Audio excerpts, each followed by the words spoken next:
আজকে লাঞ্চের মেনুগুলো সবার সাথে শেয়ার করো। আজকে অ্যাকচুয়ালি আমাদের এক্সেসিভ রান্না হয়ে গেছে।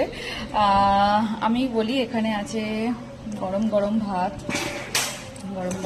আছে। আচ্ছা, এখানে আছে হচ্ছে এটা কি জানো মা? রুই মাছের ঝোল, সজনা ডাঁটা দিয়ে আলু দিয়ে, সজনা ডাঁটা দিয়ে আলু দিয়ে টমেটো দিয়ে রুই মাছের ঝোল। এটা হলো এখানে আছে আমের চাটনি, কাঁচা আমের চাটনি। এখানে আছে চচ্চড়ি, পালং শাক দিয়ে, মাছের ডিম দিয়ে, মাছের তেল দিয়ে, সব সবজি দিয়ে একটা চচ্চড়ি। এখানে হচ্ছে এটা মৌরলা মাছ। এটা হচ্ছে বাবার পছন্দের, অ্যাকচুয়ালি বাবার পছন্দের। এটা মৌরলা মাছের টক, ভীষণ ভালোবাসে, বাবুও খেতে ভীষণ ভালোবাসে, তাই না? এটা চাম দিয়ে মৌরলা মাছের টক।